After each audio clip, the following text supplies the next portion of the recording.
In part 7 of this series, we dealt with the beginning of the Great Tribulation. This series has been important as we have been making sure that we are patiently preparing ourselves for the most important times in history. We are waiting for our Father to fulfill His promises, and we are the generation that will see all this come to pass, and so we must be ready. As we continue to prepare ourselves, there is a subject that is highly important that many of us sit and ponder on how it will be fulfilled. In part 4 of this series, I cover the prophecies that our Father has given us about the restoration of Israel, and how He will gather us out of all the countries He has driven Israel and Judah to, and bring us back to our land. When He does this gathering, many people have labeled this as the second Exodus. The first Exodus being when Yah showed His power in Egypt and freed Israel from their bondage there. This event, called the second Exodus, is an important promise that we are waiting for. But for most of us, we don't know what it is that we're actually waiting for, exactly. Meaning, how will He do it? And what part of the tribulation period will this all occur in? Let me tell you now that I do not know, and I do not have all the answers, and I don't claim to. I don't think anyone can give a great deal of specifics, except that it will happen. And just like we celebrate the Feast of Unleavened Bread, for how fast it is that Yah can change our situation, we must always live in remembrance of that fact and be ready for Him at all times. This subject is very important though, so it does need to be covered. Now praise Him, He has not left us completely clueless about this prophecy as well. So in this part of the series, I'm going to dedicate to discussing the second Exodus of Israel as Yahuwah gathers us back to Him. Let's begin. Okay, so this next point is spoken of in two phases. There is the gathering, and then there is the fleeing into the wilderness. Now, as I explained with the witnesses, by the end of their time, I believe that the dry bones prophecy will have been fulfilled completely, and the children of Yasharel scattered all around the world will be truly awakened to who they are, and they will now believe in Messiah fully. And be clear, this is not all of Israel that will be waking up. The next part that needs to happen, I will believe, will happen either during or after this point. I read through this thoroughly in part 4, but to be clear and thorough, I will read this one again, just so anyone viewing for the first time can understand what I'm saying. This is spoken of multiple times by the prophets. For time's sake, I will read it from Isaiah chapter 43, verses 1 through 6. But now, thus says Yahuwah, who created you, O Jacob, and He who formed you, O Israel. Fear not, for I have redeemed you. I have called you by your name. You are mine. When you pass through the waters, I will be with you. And through the rivers, they shall not overflow you. When you walk through the fire, you shall not be burned, nor shall the flames scorch you. For I am Yahuwah your Elohim, the Holy One of Israel, your Savior. I gave Egypt for your ransom, Ethiopia and Seba in your place. Since you were precious in my sight, you have been honored, and I have loved you. Therefore I will give men for you, and people for your life. Fear not, for I am with you. I will bring your descendants from the east, and gather you from the west. I will say to the north, give them up, and to the south, do not keep them back. Bring my sons from afar, and my daughters from the ends of the earth. Again, that's Isaiah chapter 43, verses 1 through 6. You see, the scattered of Yasharel will begin to gather and come home, but they will not enter into the land yet, so prophecy can be fulfilled completely. He will gather them into the wilderness. Again, this is what we know as the second Exodus. More on that soon. Let's read about it first, though. This is actually discussed in Revelation chapter 12. Now a great sign appeared in heaven, a woman clothed with the sun, with the moon under her feet, and on her head a garland of 12 stars. Then being with child, she cried out in labor and in pain to give birth. And another sign appeared in heaven. Behold, a great fiery red dragon having 7 heads and 10 horns, and 7 diadems on his head. His tail drew a third of the stars of heaven and threw them to the earth. And the dragon stood before the woman who was ready to give birth, to devour her child as soon as it was born. She bore a male child, who was to rule all nations with a rod of iron. And her child was caught up to Elohim and his throne. Then the woman fled into the wilderness, where she has a place prepared by Elohim, that they should feed her there 1,260 days. As Revelation chapter 12, verses 1 through 6. I skipped over verses 7 through 12, which goes over Satan being thrown out of heaven, and we will go on to verse 13. Now, when the dragon saw that he had been cast to the earth, he persecuted the woman who gave birth to the male child. But the woman was given 2 wings of a great eagle that she might fly into the wilderness to her place, where she is nourished for a time and times and a half a time, from the presence of the serpent. So the serpent spewed water out of his mouth like a flood after the woman, that he might cause her to be carried away by the flood. But the earth helped the woman, and the earth opened its mouth and swallowed up the flood which the dragon had spewed out of his mouth. And the dragon was enraged with the woman, and he went to make war with the rest of her offspring, who keep the commandments of Elohim and have the testimony of Yahusha, the Messiah. That's Revelation chapter 12, verses 13 through 17. Okay, so let's review this. This woman who bears the child is Yasharel, Israel. That's why she has the garland of 12 stars. 12 stars representing the 12 tribes. The male child that she gave birth to is, of course, Yahusha. That's why verse 5 says he is a male child who will rule all nations with a rod of iron. That's, of course, describing him. And later, Israel's child, Yahusha, was caught up to Elohim and his throne. The fiery red dragon is told to be Satan in verse 9. When Yasharel flees into the wilderness, she will be prepared there by Yah, and Yah will feed us for 1260 days. And so from this, I believe that both the gathering and the Revelation 12 sign we just read, happening with Israel, are congruent with each other. And it's possible that the great earthquake that happens after the witnesses leave contributes to Yasharel being able to come together in the gathering. I'm just speculating. I do not know for sure, obviously. Many people ask me, how is it that this will happen? Again, I do not know, other than it will be through the power of Yahuwah and not our own. He said this is how we're going to know him later on. If you remember the scriptures, it says, no longer will we know Yahuwah as the one who took his children out of Egypt, but as the one who took his children from scattered from all around the world. But again, I do not know. Like I said, I do not know other than it will be through the power of Yahuwah and not our own. The scripture says Yasharel was given 2 wings of a great eagle. This is obviously metaphorically. This whole chapter is given as a metaphor, so it's not really clear how this is all done. But what we do know is that the devil is not going to like it, and he's going to come against it. He's going to try to send a flood of some sort to carry Yasharel away, but it's not going to work. We don't really know what it means when it says flood, except that we can assume it's some kind of attack. But it's not going to work, and from this, he's going to persecute Yasharel's offsprings, which is the rest of the saints, the Kodashim, that are believers in Yah that did not come along with the gathering. Remember, he is persecuting those who keep Yah's commandments and believe in Yahusha. This is distinct. So those who say that they don't need to follow Yah's commands anymore, you should know the devil's not worried about you. I leave that to you to understand why, but I recommend that you go back to my Torah series and just understand the Torah. But for all true believers, do not fret over the beast and the troubles he will provoke against the saints. His time is short, and either way you'll be blessed. Don't focus on the points that may want to bring you fear. For me, I just live in excitement and anticipation of the fulfillment of this all. So what we discussed this point and period is what is now commonly referred as the second Exodus. And I just want to take some time to address this because those who are anxious for this often have questions. There's not much I can say about this moment except that it's important for you to wait on and trust Yahuwah. When this happens, it will not be by any of our power except his. Many of us who are now waking up and desire this point in time because we want to leave this God-forsaken land, we can often try to push our will, but we cannot do this. For me, I have prayed about this. After really waking up to this world and where we are, I thought clearly that I need to leave where I am now and be ready. But every time I've prayed about it, where I would go, there was no clear answer and direction, and he has never guided me like that. Anytime I knew it was him leading me, it was clear and unambiguous. The point I'm making is that, just like the first Exodus, it was not by the power of Yasharel that they escaped Egypt, but it was by the power of Yahuwah. And the next time, it will be as such as well. So do not feel that you need to take matters into your own hands and force Bible prophecy. No, we need to be patient and wait on him. What we all must do right now, we should read the account of the Exodus, the first Exodus, and learn from the mistakes of Yasharel and be patient and faithful. Do not try to force his hand.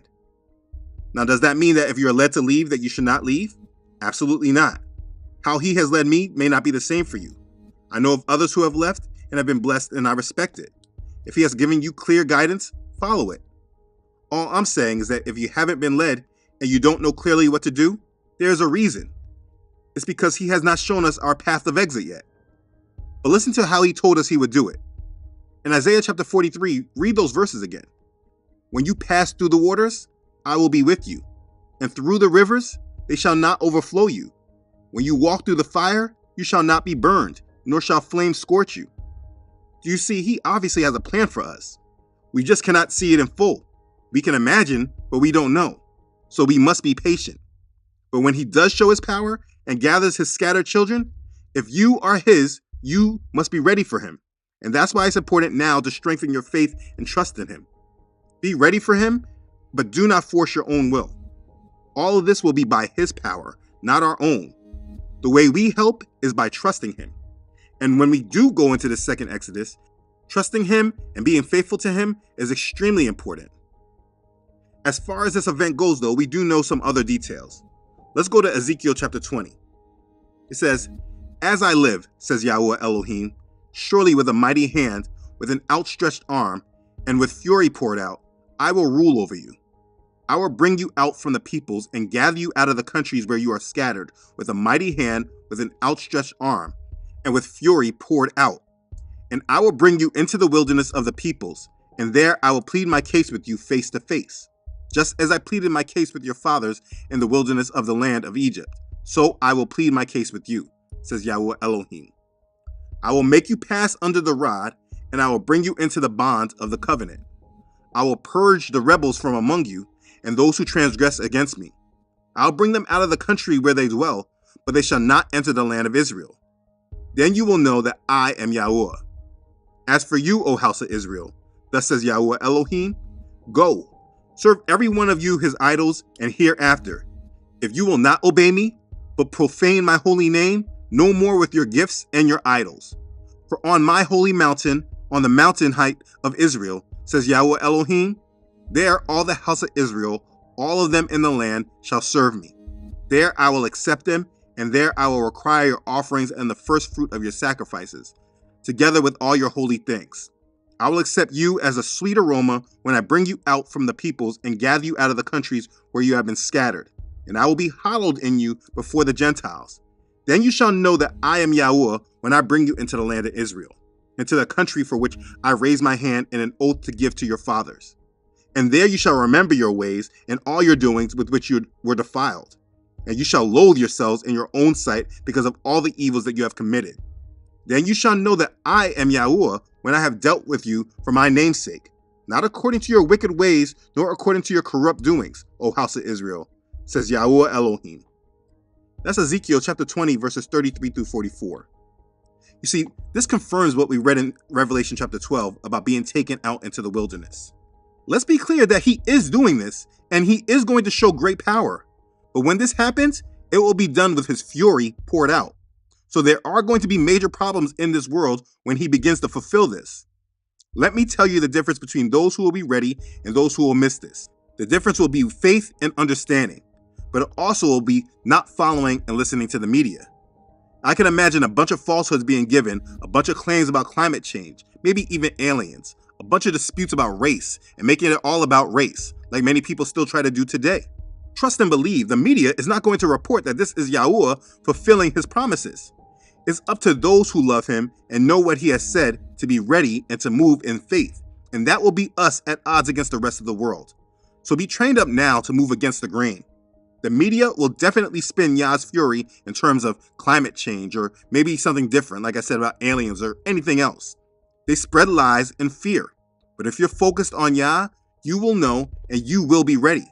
And he is going to bring us all into the wilderness, and he said he's going to plead his case with us as he did with our forefathers. As I mentioned a little earlier, it's important that you go back and read through the scriptures and remember what Israel went through as we went through the Exodus out of Egypt the first time. It's important that you get your faith and your trust in him together, because when this all happens, we know that we must walk in complete faith and trust in him. It's possible we may be without a great deal of things that we were once used to, especially us that have been spoiled in Babylon here. Learn your lesson from early Israel and do not repeat those same mistakes. Remember, they were complaining about no water. They were complaining that they were tired of manna. They were just complaining and complaining. Make sure you trust him, because what did he say he was going to do? In Ezekiel 20, what did he just say? In verse 38, he said, I will purge the rebels from among you, and those who transgress against me. I will bring them out of the country where they dwell, but they shall not enter the land of Israel. So get that. Just because we all leave the places we were, that does not mean that we're all coming into the kingdom. He's going to purge out the rebels. I personally believe that this will include many of the Israelites with their uncircumcised hearts that have been speaking against the other nations' salvation. But that's my personal view. I do not know what these rebels will be judged by, but if it's anything like the first Exodus, definitely not having faith, not having trust in him will be a big problem, especially because we have his word and we should know better by now. Either way, rebels will be purged out and they will not enter into the land. So it's important that you go back and read the account of Israel from Exodus through Deuteronomy and understand what Yah dealt with the first time and make sure that you do not repeat it. He wants his children to love him and trust him. So if you're a part of the Exodus, make sure you remember the account of what Yasharel went through and how they angered Yah by their lack of faith, and make sure you don't bring that with you. Also, for the Gentiles, though this is about Israel, please understand that if you're grafted in, you could be a part of this too. When Israel left Egypt, there was a mixed multitude that left with them. There were others from the other nations that came out with Israel as they were brought out of captivity. This can be the same for you if you are ready and you live in the truth. We know there will be many Gentiles that have rejected the truth and they will be tested. But understand, this does not need to be you. If you're truly Yah's and you're ready for him, it does not need to be you. It is important that you do not look at this through the divisions of race, but just understand this is a covenant that Yah has made and he is keeping it. And you have a chance to be a part of it as well if you do not let Satan and his falsehoods keep you from it. I know it's easy to let your flesh in and all those other thoughts of provocation, but you need to understand truly what's going on here and you need to be ready as well.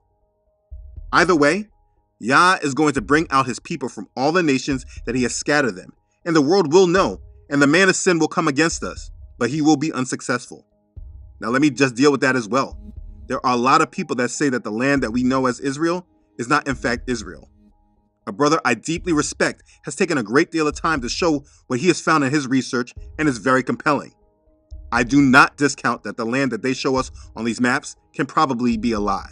I actually don't know, and I don't disagree that it's possible that the land that they call Israel is not the land that is actually our promise. What I have to say about that is actually very simple. I'm going into this with one focus. I'm following Yah. I'm waiting on him, and I will follow him wherever he leads us. And when he does this, I cannot wait to gain more understanding of the truths that were hidden by all these liars. So yes, I do not disagree that it's possible where we think we are heading is not actually the land that we're going, because these people lie about everything. But in the end, I don't know. And all I do know is that I will follow Yahuwah wherever he leads us. This gathering is what I'm waiting for, though.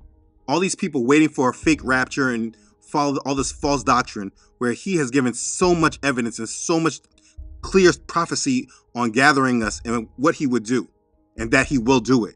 And this is what I'm staking my life to. All his promises. I trust and believe that he will not let go of his promises. So listen, I know that many of us are right now scattered and we're isolated.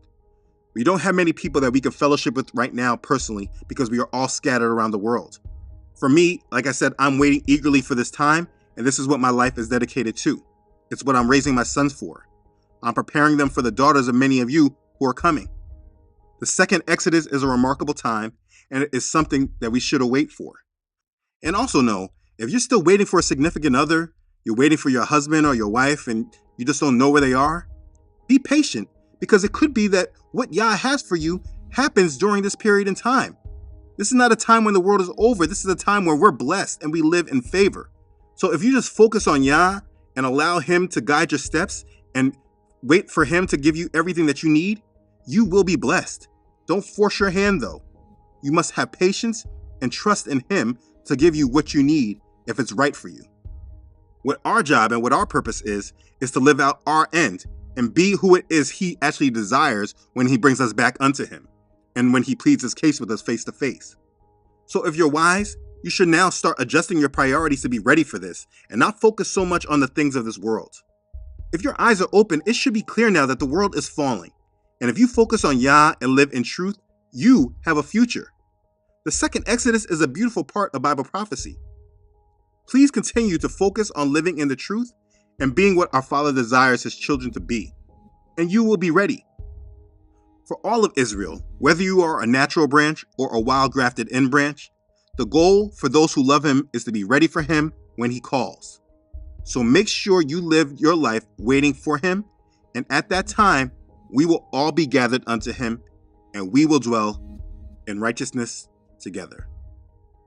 Prepare yourself for the second Exodus, and be blessed. Hallelujah. Praise Yah. Okay, thanks again for watching. If this has blessed you, please make sure to like it and share this video with others. If you haven't done so already, please make sure you subscribe to this channel. Yah willing, I upload every Friday. Also, please don't forget to follow this ministry on Facebook and Instagram, as well as on my website, truthunedited.com. Please continue to pray for this ministry. Your prayers and support are sincerely appreciated. As always, I'd like to thank those who have donated to this ministry. Your contribution is a huge blessing to this ministry and helps me continue on with this assignment. Your support is a blessing. I'm always humbled by your support, and I'm very thankful for you. Be blessed. Okay, thanks again everyone for watching. I love you all.